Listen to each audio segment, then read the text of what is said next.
Hello and welcome to a blog video post in aid of slightly Halloween and just to do something different. And I am being joined by the very wonderful Sarah Townsend, who is the author of Survival Skills for Freelancers. And we are going to talk a little bit today about freelancing fears, seems as it's Halloweeny. And I really should have done my room up a little bit with some Halloween decorations. Feel like I've missed. Oh, yeah, cobwebs. Yeah, witches. cobwebs, witches, a few ghosts flying around.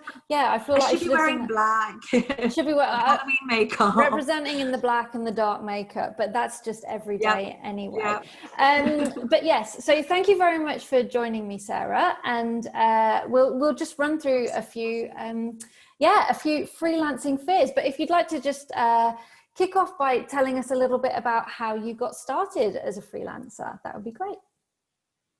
So the full story is in the book if you're interested, but I basically, at the time, I was working for a contract publisher, magazine publisher down in Bristol, and I live in Gloucester.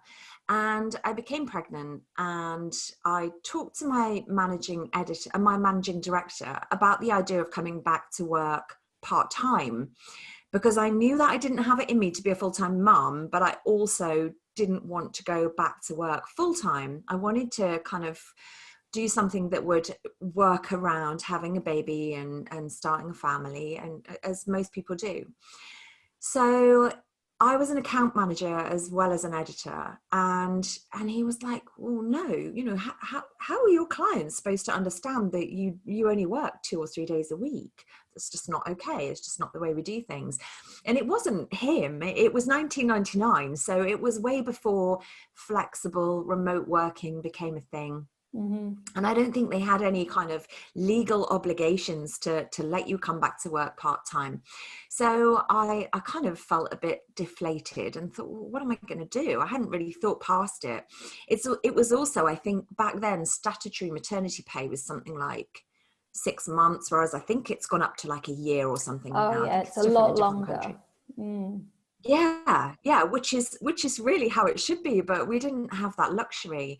So I spoke to my managing editor. I remember going out for lunch with her, and she said, well, have you thought about going freelance? And I was like, really?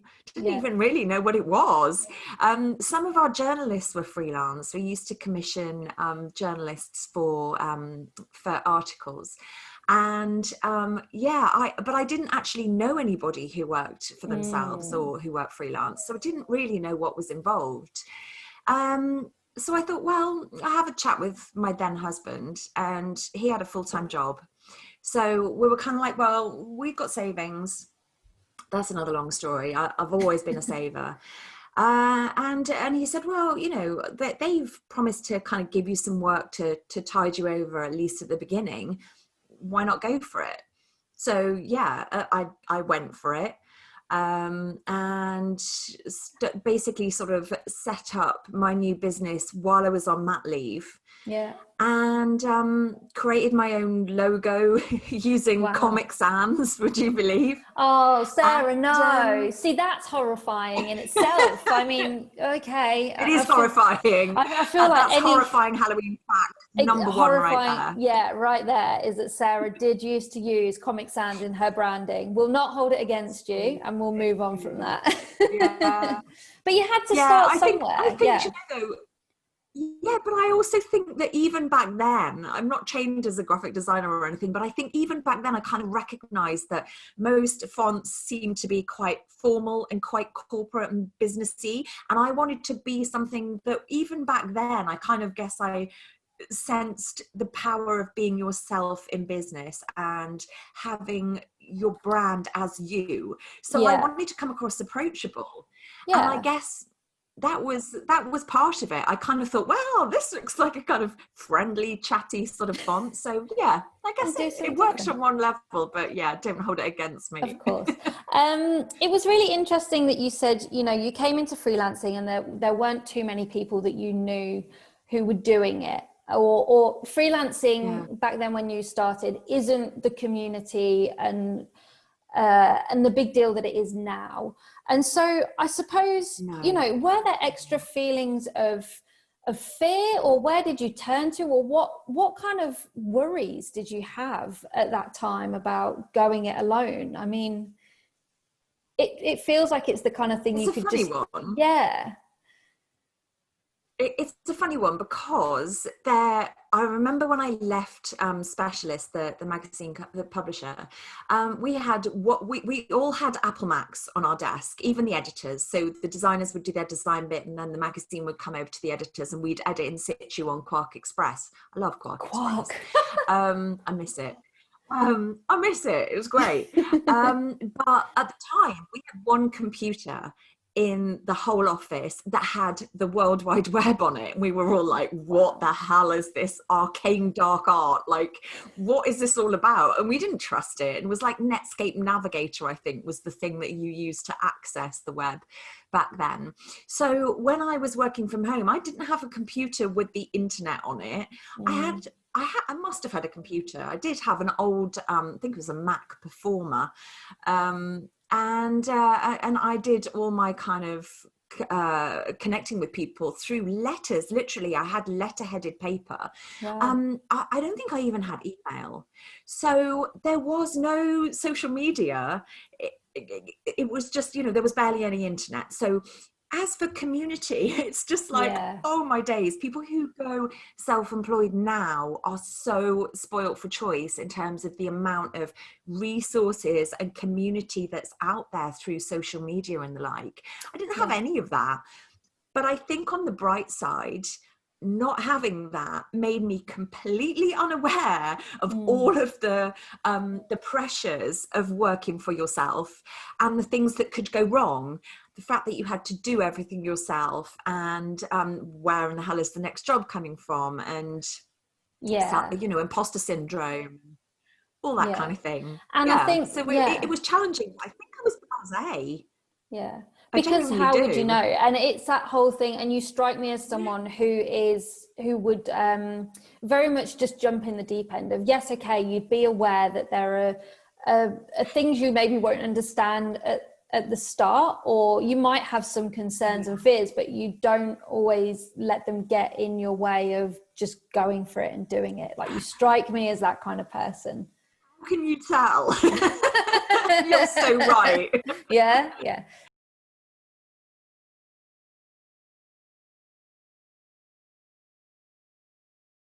Let's move on to the next question. I'm in several freelance groups, and some are just for copywriters, whereas others are a real mix of self-employed people across many different industries. But one big fear I see, no matter what industry or what kind of freelancer someone is the fear of how do you get clients and how do you keep having enough work to pay the bills, which is something you just touched on a moment ago in your answer of, like, where the hell do you start? How the hell do you get clients? So, from your experience as a freelancer, like, how do you start to tackle that terror? Yeah, that is such a good question, because I think it is probably the number one issue out there for anybody who's self-employed, small business owners. It is such a difficult one, but I think the reason that people get held up on it is because there's this kind of perception, unless you're a salesperson, obviously by kind of trade and training, I think there's a perception that sales is like a dirty word. And I think it's become quite tainted. Like, oh God, I feel uncomfortable selling myself. There's this understanding that we are our own businesses, and we don't like the idea of having to sell ourselves. So I just think it's a mindset shift. That's the one. I think it's a mindset shift. I think as soon as you I'm kind of a big fan of kind of relationship marketing and social selling. In fact, it comes so naturally to me that until very recently, I didn't actually realize that it had a name. I didn't realize. Can you expand a bit on that for anyone who doesn't know those terms? Yeah. So I think you can't. You've heard of the whole know, like, and trust kind of concept. Nobody's going to buy from a stranger. They have to have some they have to already have some knowledge of who you are, what you do, why they should trust you to be the person that they choose to deliver the service that you're providing. I think it's slightly different for product-based businesses, but we're talking primarily about service-based businesses. The way people get to know you is when you're active in your communities. So you've talked, Rose, about being part of freelancer groups, perhaps groups on Slack or Facebook groups, masterminds, this kind of thing. You become known in those circles by providing value, not by selling. The minute you go on to a post and kind of go, I mean, I find this with the book, because someone will say, oh, has anybody got any resources? I'm starting out as a freelancer. And I kind of want to go, read my book, but you can't do that, because it just, you have to kind of rely on building relationships with people. I mean, I'm lucky. I'm a very naturally curious person, and I'm really interested in people. And I think if you show a genuine interest in people and you provide value within, I mean, even if it's just not within a group, even if it's just, say, you're commenting on people's LinkedIn posts with helpful information, don't give away the farm, as someone I know would say. So don't kind of give away too much information for free, but just little snippets that kind of get you known for being, oh God, you know, oh, there was a copywriter on Twitter the other day. Yeah. And she said this really helpful tip about this. Who was that again? Oh yeah, it was Sarah. So it's, people start to associate your name with being a helpful person and then an expert within your field. And then they will naturally think of you when they need a copywriter or a graphic designer or a web developer or whatever. Yeah. So I think, don't be afraid of kind of putting yourself out there, but don't think of it as sales in the traditional sense. If you go onto Twitter and you're like, I mean, I do it sometimes. I kind of want to share the value of the book, because my goal for the book is to, it's never going to be about sales for me. Like, my day rate is so high, and I took off a whole month to write the first draft. I'm never going to earn that money back. So it's out there. It's not about sales and making money for me. It's about, now, having had a successful freelance career for 20 plus years myself, I want to help other people who are in the same boat. Because when I was 29 and I set up my business, I didn't have those resources. I didn't have books that I could read that talked to me in my language. Yeah, sure, there were kind of highfalutin kind of business books written by generally people in the US. I don't know why. So I couldn't really relate to the language. I just felt like they were there and I was here. So yeah, I think I've kind of lost the train of thought a little bit here. No. I go off piste a lot because I get very excited about my subject. Yeah, no, absolutely. I don't know, is some of that?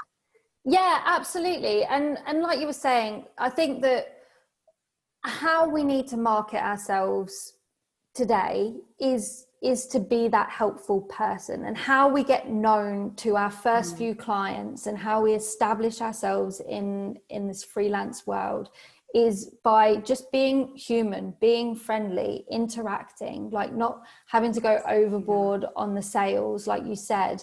And I think that when you're starting out as freelance, you maybe kind of panic of that perhaps being a very slow route of doing things. But certainly from my experience, and, you know, say if you felt otherwise, okay, it might take a little bit longer, but as soon as you get that ball rolling of people knowing you as the person, oh yeah, you're that person that gives the really helpful copywriting advice to businesses who have no idea about copywriting. And then, you know, and then the word of mouth thing kind of picks up and it sort of snowballs from there. And so I guess, yeah, for freelancers starting out looking for those first few clients, it is about putting in the time of just turning up, being human, being helpful, share what you know. And even if you feel you don't know very much, there'll be someone out there who probably knows a little bit less than you, and what you have to say will be helpful to them. So I guess, yeah, it's that. Yeah, for sure. Yeah, and I think don't get paralyzed. You know, you saying that, that's such a good point. Don't get paralyzed by thinking, oh well, you know, I've only been doing this for 5 years, and someone I know has been doing it for 10 years, and therefore they must know more or better, and therefore their voice is more valuable than mine. Don't get sucked down that's just, you know, that's a recipe for disaster. Don't do the whole comparisonitis thing, because nobody else has your voice, no one else has your story, and no one else has your personal experience. So it's completely valid. And you might even say, okay, well, I've not been a freelancer for very long, what could I possibly add to the process? But you might have worked in business in a particular field for 15 years or even just 5 years, but you might be really great at what you do. Let's hope you are. I'm sure you are. But you might not be an expert freelancer, but you are. That doesn't mean you're not an expert in your field. Yeah. So yeah, don't get hung up on how long you've been self-employed. There's still tons of value that you can deliver. Just, you know, I really encourage people to be yourself, be completely authentically yourself. Don't try to be something you're not. Yeah.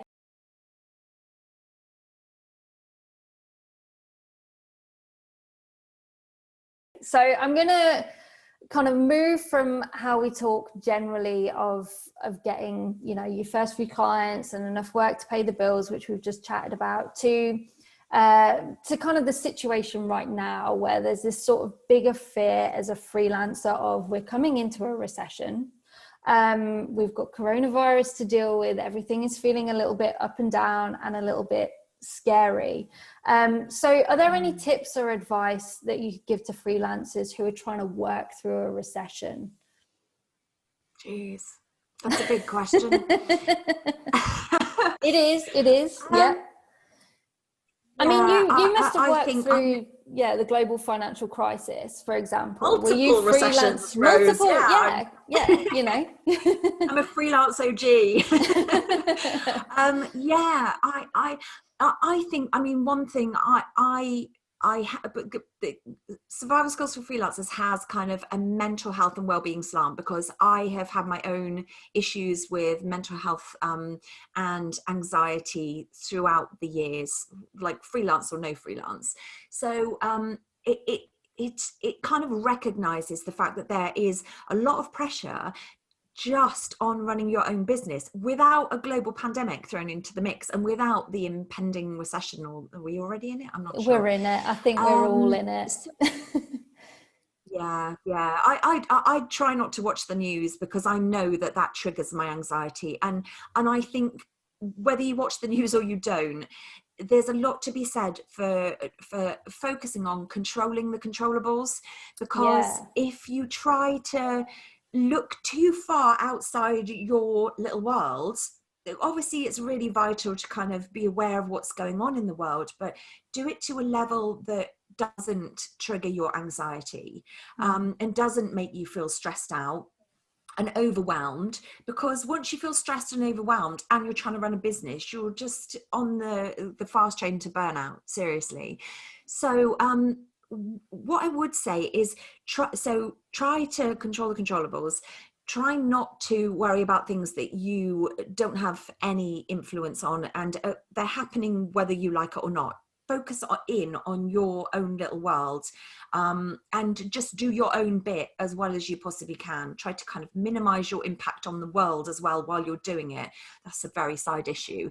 But I would definitely say, when you get a quiet spell, see it as an opportunity. So prepare for those quiet spells by creating I always have kind of a bit of a side list going on for things that I want to do if I have a quiet spell. From my perspective, because I've been a freelance copywriter for 21 years, I don't really get quiet spells in business now. Sort of, you know, sometimes they're quite nice to have. And the reason being that they give Exactly. But to begin with, when you have lots of quiet spells, it can feel really terrifying. So try to switch your energy off feeling fear about being quiet, and see it as an opportunity to do more of the other things that you wish you had space and time to do when you are full on, head first, in deadlines, up to your neck in deadlines, all the cliches. Because you know what it's like. You're like, oh God, if only I had time to, maybe start a podcast, or do more content marketing, or spend more time like mastering Canva, or start a YouTube channel. And these are all ways in which you can position yourself, get a bit of a differential from other people who are out there doing the same sort of work as you are. All ways that you can help your business stand out. And basically, just if you keep that list and then you try to change your mindset so that when you're quiet, you think, oh, great, this is an opportunity. This quiet spell is actually an opportunity to work on some of these side projects that you've got kind of lined up that you never have time to do.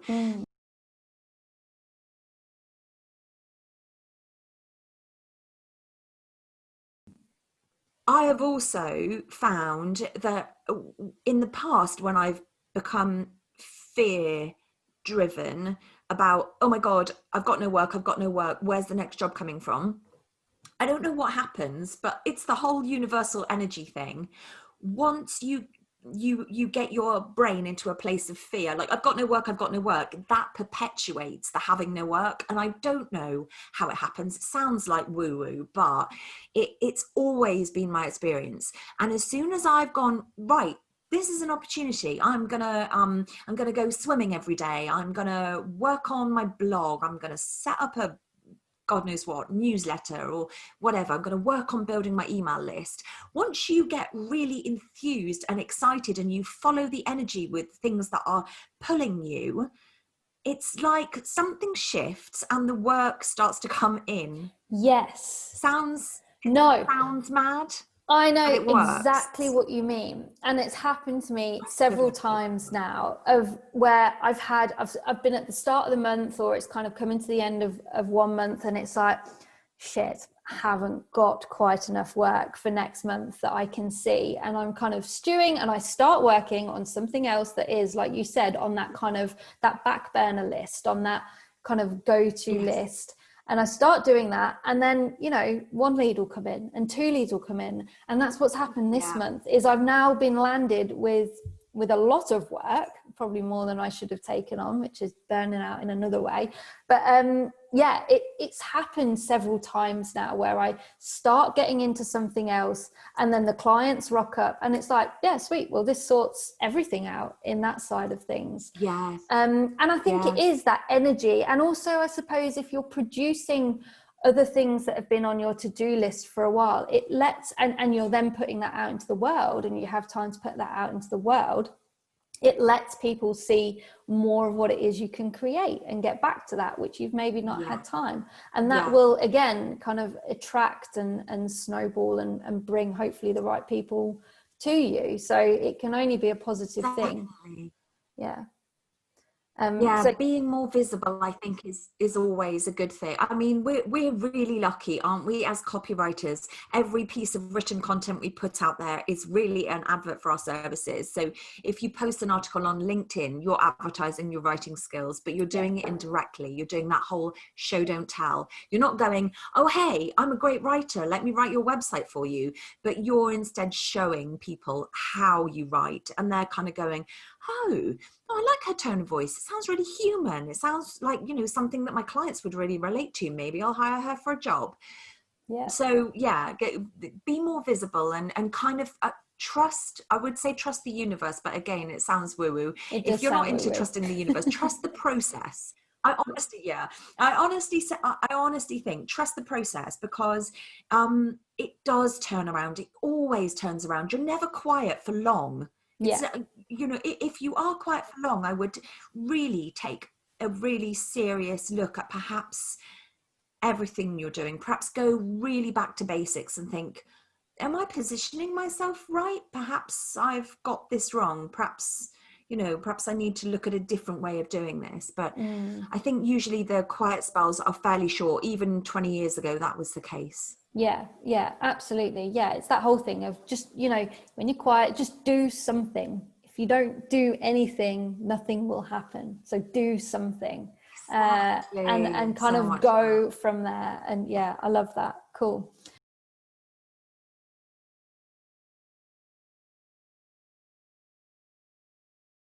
Dealing with a recession is not easy, and especially at the minute, because it's not like your usual recession. There is no way we can see kind of an end to this at the moment, until kind of the world starts moving again. So it feels a little bit heavier, but also I feel like there is a lot of positivity going on in the freelance community at the minute, in terms of sharing work, of people being like, look, you know, if you've lost work, if you've lost a job, if you're feeling a bit short, tell me, what can I do now that will help you? Is it introducing you to someone else? Is it, you know, resharing a post, or a bit of like, what can I do? And I've seen a lot of that in the freelance community, which is really heartening, of we're all helping each other through this difficult time.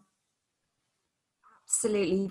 That's actually, I would add to that, because I 100% agree with you. I've actually, a couple of copywriters I know who were employed have recently put out saying, look, furlough schemes come to an end, and I've been made redundant. Does anybody know of anyone who's got any work? And the number, I mean, I shared it on my Twitter, I shared it on my LinkedIn. She's had inquiries, she's applied for jobs since, she's looked at doing pieces of freelance work. And I think we all do. Don't hold it inside, you know, don't kind of go, oh my God, what am I going to do? Literally lean on the community, because the community is there to support you. And think 20 years ago, when there was none of this, you know, at least it's like having the ability to vote, you know, don't waste your vote. It's like, don't waste the fact that there is this incredible community out there. Lean on it, and just trust the community to kind of do their bit and help you out, because there's no shame in saying, look, you know, I'm really quiet at the moment, I could use some extra work, and this is the sort of work I'm looking for, these are the sorts of clients I work with. Yeah, absolutely, definitely. And yeah, you know, there are great hashtags on Twitter that I know are particularly, like Content Club UK and Copywriters Unite, are two that spring to mind first up, that you know, people should get on and start looking if they feel that they're in that position. Cool.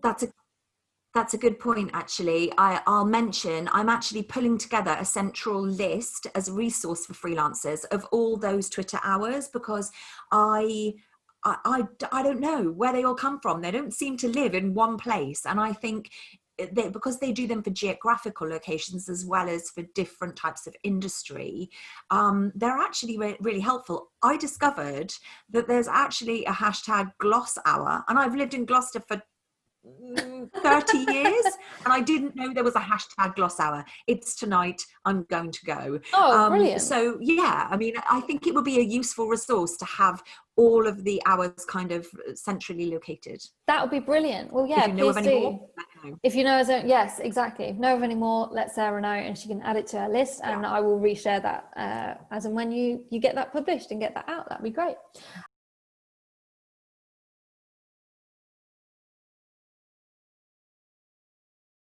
One last freelancing fear that I'd like to talk about, and we have hit on it a bit already, and it's something that you discuss very, very well in your book. I think it's myth 8, 7, 8, 8. Imposter syndrome. Imposter syndrome. Yes. Every freelancer's favorites, isn't it? But yeah, if it's one demon I could exercise from freelance life forever and just be like, done, it would be imposter syndrome. Oh my God, it's a nightmare. I thought I'd gotten rid of it. Like, I hit my 10-year milestone of being a professional writer and sort of thought, yeah, cool, you know, I've been doing this for a decade now, I'm totally legit. But it doesn't go away.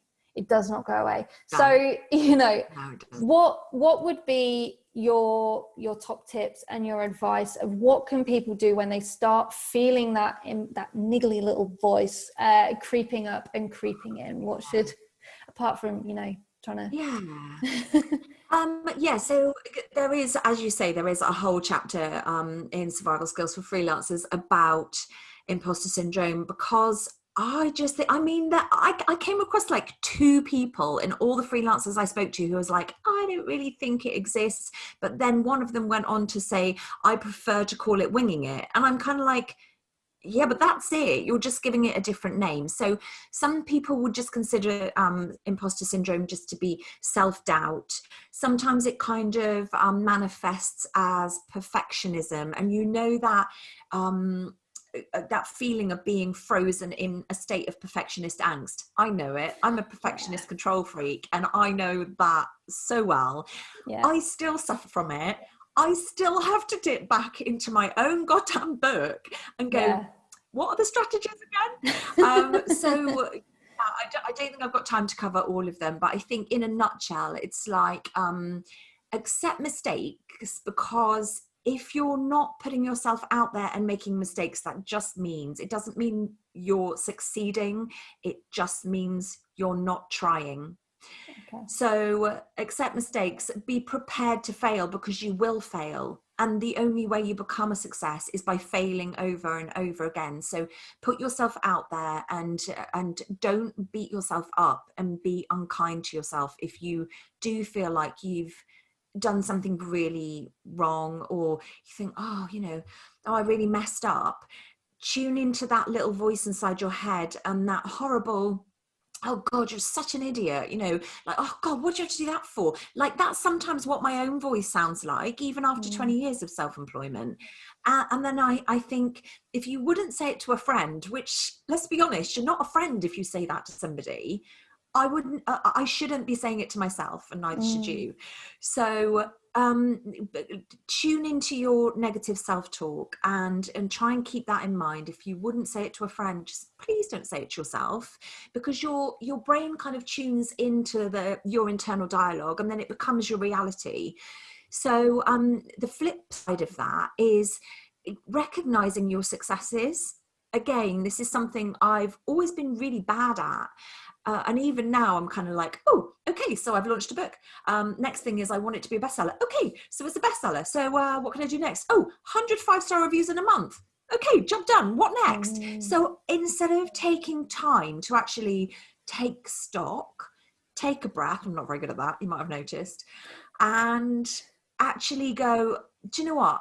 I did that really well. I'm really proud of myself, and I feel like I should probably just celebrate, you know, have a beer or pour yourself a glass of fizz at the end of the week or whatever, but actually kind of associate it with the thing that you did that was good.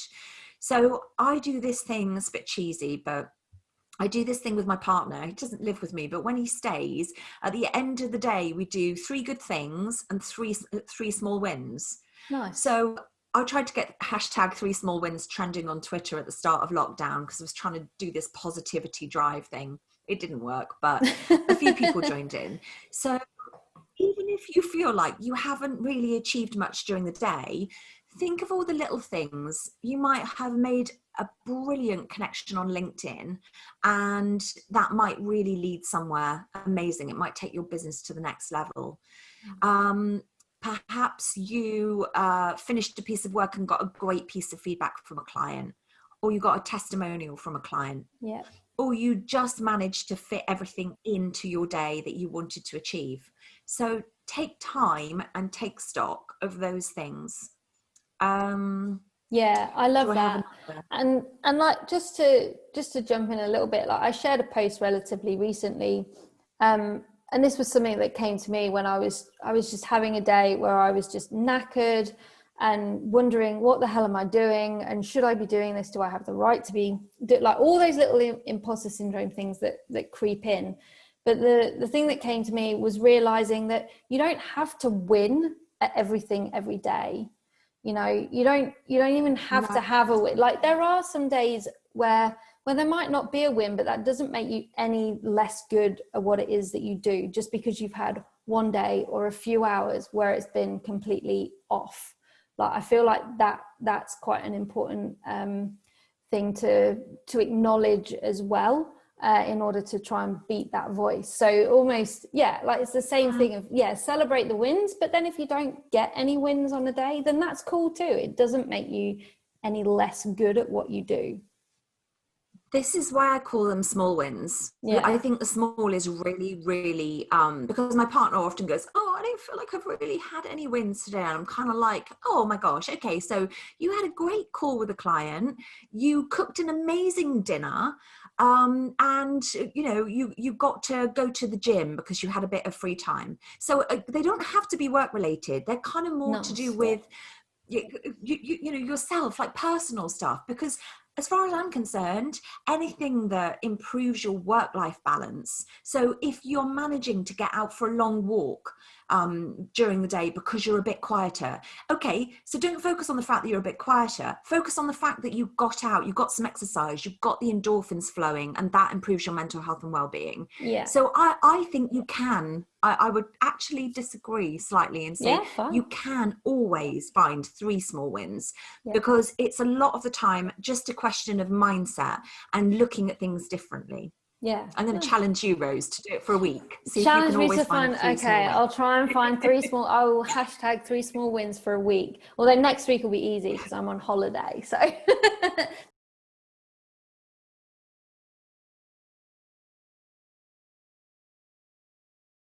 all right, then let's move on to the Halloween kind of spooky, but not spooky, quick fire questions. Well, I'm a bit scared. Don't be, just say what springs to mind. Okay, cool. Oh God, okay. Okay, the first one's dead easy. Do you like scary movies? No, I hate scary movies. I am such a wuss. I'm literally the world's biggest movie geek. I rate all my movies out of 10, and I just geek out about movies with my son. We're like, oh, the aesthetic, oh, the directorship, you know. Like, I love that. I like that too. Oh, really? Oh, yeah. I absolutely love it, but I don't do horror. That's Don't like and also my son's 18 now and he's sort of getting into horror. So I'm sort of like, no, not doing that. I won't even watch, like, I will Get Out, and that's not proper horror, is it? But it just, like, my brain just holds on to things. Yeah, not good. Yeah, I only just watched The Shining for the first time like 2 weeks ago. Oh, no. Yeah, no, it was pretty, I was kind of on edge the whole time, but I wasn't as terrified as I thought I was going to be. Okay. All right. That was question 1. Question 2, which of these classic horror genre monsters would you rather be done in by? A werewolf, a zombie, a vampire, a psycho killer, or Frankenstein's monster? Oh, shoot. I guess I'm going to say vampire, because vampires are in a really kind of cool part of the world. Transylvania is a real place, right? Yeah, for sure. I swear, I thought that Transylvania was like a made up place for horror films until I was about like 48, like no word of a lie. And I still wasn't completely sure quite clearly because I just had to ask you. So yeah, I think if I was done in by a vampire, it would mean I was busy exploring Transylvania, and that would be cool. Good answer. I like that one. I like that. So it's more for the travel and the geographical location rather than, just not wanting to be eaten alive or, okay, fair enough. Okay, Halloween is trick or treat, but what's your favorite treat?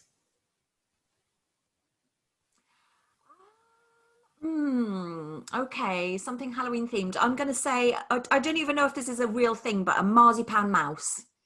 I love marzipan. Okay. See, I'm not a huge marzipan fan, but if it was mouse shaped, it'd probably be cute enough. I'd eat it. So yeah, fair enough. I literally heard somebody only yesterday saying, it was on somebody on Gogglebox saying no one in the UK likes marzipan. I was like, hello, I'll have your marzipan off your Christmas cake.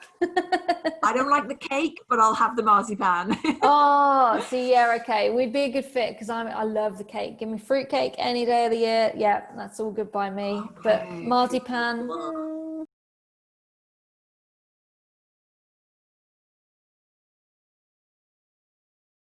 on then. So if there's one thing freelancers shouldn't be afraid of, what is it? I'm going to say turning down work. saying Oh, no. This yeah. is another one, and I honestly, I don't mean to keep plugging the book, but there's a whole chapter dedicated to trusting your instinct and knowing when to say no. Because I honestly think if you start a job or you get, say, a discovery call or an email from a client, and you just get this, this like intense feeling that something's off, Yeah. listen to it, because the chances are you'll start that project with this nagging doubt that like, I'm just not sure about this, and you'll get to the end of the project and you'll feel 10 times worse, because the clients that give you those icky feelings just always end up being the ones that just aren't a fit. Nobody is ever going to be a fit with you. You're never going to find that everybody who comes to you is going to be the right fit with your business. So yeah, trust your gut and know when to say no. Don't be afraid of saying no and turning down work. Yeah, Does that work? I think that is excellent. Yeah, and I think that that is one that is difficult for freelancers, especially when they're starting out, and there is, you know, we're going to go full circle in a minute. There's that fear of not having enough work and not having enough clients. Yeah. But really, in the long run, if you are able to identify those feelings when something just isn't clicking, and understanding that you're not going to be the right fit for everyone, that's fine, and you will find your business life is so much easier. Yes. Cool. Okay. Hallelujah. Hallelujah. Excellent. I love that. Thank you so much. Well, that wraps up my questions. So the last thing to do is tell people where you at on social media, and where can they get the book? Well, you can find the book on Amazon in Kindle and paperback formats. And you can find me. I am most active on social media on Twitter, and I am STE copywriting. That's Sarah Townsend editorial, if it makes it easier to remember. You can connect with me on LinkedIn, but if you connect with me on LinkedIn having watched this, like, reference the Halloween chat in your connection message, because otherwise I just won't know who you are, and then I probably won't connect.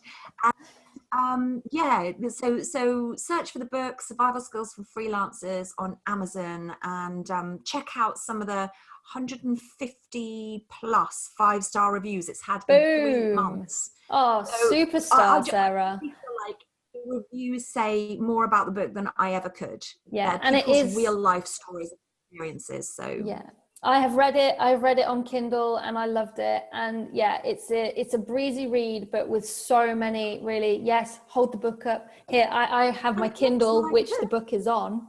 So I mean, so I probably should show it, shouldn't I? I should probably have it pinned up in the background while I'm talking. Yeah, exactly.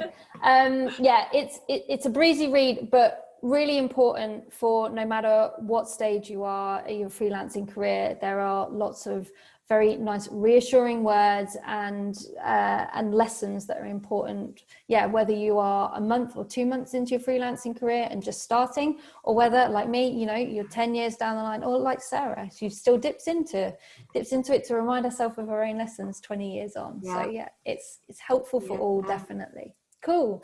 All right. Well, thank you so much for joining me. This has been a lot of fun. Oh, it's been an absolute pleasure. Okay. Yeah, I thoroughly enjoyed it. Thank you. Good. What a great way to start the day. Yay, or end it for me. I'm about to go and have some wine, I think, now. All good. Okay. Thank you so much, Rose. Sarah. Cheers. Bye.